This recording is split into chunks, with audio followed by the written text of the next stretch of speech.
بسم اللہ الرحمن الرحیم۔ شروع کرتا ہوں اللہ کے نام سے جو بڑا مہربان اور نہایت رحم والا ہے۔ رات بہت گہری ہو چکی تھی۔ مدینہ کی گلیوں پر خاموشی ایسے چھائی ہوئی تھی جیسے وقت تھم گیا ہو۔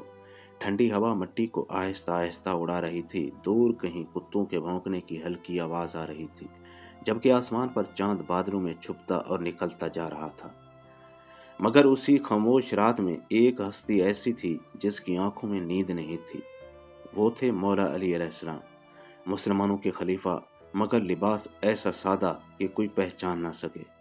مولا علی علیہ السلام رات کے اندھیرے میں تنہا مدینہ کی گلیوں میں چل رہے تھے، کیونکہ آپ کو سکون سے سونا اس وقت تک پسند نہیں تھا جب تک آپ کی رعایا سکون سے سو نہ جائے۔ آپ ہر گلی، ہر کوچے اور ہر جھونپڑی پر نظر ڈال رہے تھے، کہیں کوئی بھوکا تو نہیں، کہیں کوئی مجبور تو نہیں، کہیں کسی کے دل میں درد تو نہیں۔ اچانک ایک ٹوٹی ہوئی جھونپڑی سے بچوں کے رونے کی آواز آئی، ایسی آواز جس میں بھوک بھی تھی، درد بھی تھا اور بے بسی بھی تھی۔ مولا علی علیہ السلام کے قدم وہیں رک گئے۔ آپ نے خاموشی سے دروازے کے قریب جا کر اندر جھانکا۔ ایک بوڑھا شخص زمین پر خاموش بیٹھا تھا، اس کے چہرے پر غربت کی لکیریں صاف نظر آ رہی تھیں۔ قریب ہی چند چھوٹے بچے بھوک سے بلک رہے تھے۔ چولہے پر ایک برتن رکھا تھا، مگر اس میں صرف پانی ابل رہا تھا۔ مولا علی علیہ السلام کا دل کانپ اٹھا۔ آپ نے آہستہ سے دروازہ کھٹکھٹایا۔ بوڑھے شخص نے تھکی ہوئی آواز میں پوچھا، کون ہے؟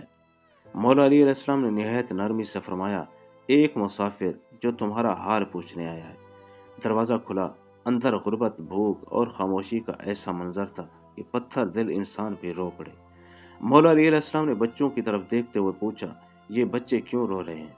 بوڑھے شخص کی آنکھیں بھر آئیں۔ وہ ٹوٹے ہوئے لہجے میں بولا، 3 دن ہو گئے، گھر میں ایک دانہ بھی نہیں۔ پھر اس نے چولہے کی طرف اشارہ کیا، میں خالی برتن میں پانی گرم کر رہا ہوں تاکہ بچے سمجھیں کہ کھانا پک رہا ہے، شاید انتظار کرتے کرتے سو جائیں۔ یہ سن کر مولا علی علیہ السلام کی آنکھوں میں آنسو آ گئے۔ آپ نے لرزتی ہوئی آواز میں پوچھا، کیا تم نے بیت المال سے مدد نہیں لی؟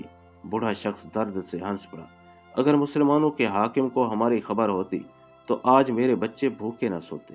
یہ الفاظ تیر بن کر مولا علی علیہ السلام کے دل میں اتر گئے، کیونکہ وہی مسلمانوں کے حاکم تھے، مگر آپ نے اپنی پہچان ظاہر نہ کی۔ آپ فوراً بیت المال کی طرف روانہ ہو گئے۔ وہاں پہنچ کر آٹے کی بوری، کھجوریں، گھی اور کھانے کا سامان اپنے کندھے پر رکھا۔ ساتھ موجود ایک شخص نے عرض کیا، یا علی، یہ بوجھ مجھے دے دیں۔ مولا علی علیہ السلام نے فوراً فرمایا، کیا قیامت کے دن بھی تم میرا بوجھ اٹھاؤ گے؟ یہ سن کر وہ شخص خاموش ہو گیا۔ رات کی تاریکی میں مسلمانوں کا خلیفہ اپنے کندھوں پر آٹے کی بوری اٹھائے ایک غریب کے گھر کی طرف جا رہا تھا۔ مولا علی علیہ السلام جب جھونپڑی میں پہنچے تو بچے اب بھی بھوک سے رو رہے تھے۔ آپ فوراً زمین پر بیٹھ گئے، اپنے ہاتھوں سے آٹا گوندھا، چولہا جلایا، روٹیاں پکائیں۔ دھوئیں سے آپ کی آنکھیں سرخ ہو گئیں، مگر چہرے پر سکون تھا، کیونکہ آج کسی بھوکے بچے کو کھانا ملنے والا تھا۔ جب کھانا تیار ہوا تو بچے بے تابی سے کھانے لگے، ان کے چہروں پر آہستہ آہستہ خوشی لوٹنے لگی۔ یہ منظر دیکھ کر مولا علی علیہ السلام کی آنکھوں سے آنسو بہنے لگے۔ پھر آپ بچوں کے ساتھ کھیلنے لگے، انہیں ہنسانے لگے تاکہ وہ بھوک اور غم سب بھول جائیں۔ بوڑھا شخص حیرت سے یہ منظر دیکھ رہا تھا۔ اسے کیا معلوم تھا کہ زمین پر بیٹھ کر اس کے بچوں کے لیے روٹی پکانے والا شخص پوری امت مسلمہ کا خلیفہ ہے۔ صبح ہونے لگی، مولا علی علیہ السلام خاموشی سے واپس جانے لگے۔ اتنے میں ساتھ والے شخص نے بوڑھے آدمی سے کہا، جانتے ہو کہ یہ کون ہے؟ یہ علی ابن ابی طالب ہیں۔ یہ سنتے ہی بوڑھے شخص کے ہاتھ کانپنے لگے، اس کی آنکھوں سے آنسو جاری ہو گئے۔ وہ دوڑتا ہوا آیا اور مولا علی علیہ السلام کے قدموں میں گر گیا، روتے ہوئے بولا، یا علی، مجھے معاف کر دیں، میں نے آپ کے بارے میں غلط باتیں کی۔ مولا علی علیہ السلام نے فوراً اسے اٹھایا اور ایسی بات فرمائی کہ تاریخ ہمیشہ کے لیے خاموش ہو گئی۔ آپ نے فرمایا کہ نہیں، معافی تو مجھے مانگنی چاہیے کہ میرے ہوتے ہوئے تمہارے بچے بھوکے رہیں۔ یہ سن کر ہر آنکھ اشک بار ہو گئی۔ آسمان خاموش تھا، رات خاموش تھی، مگر انسانیت رو رہی تھی۔ اس واقعے سے ہمیں یہ سبق ملتا ہے کہ عظمت تخت و تاج میں نہیں، عظمت اس دل میں ہوتی ہے جو دوسروں کا درد محسوس کرے، اور حقیقی حکمران وہ ہے جو اپنی رعایا کے آنسو اپنے دل پر محسوس کرے۔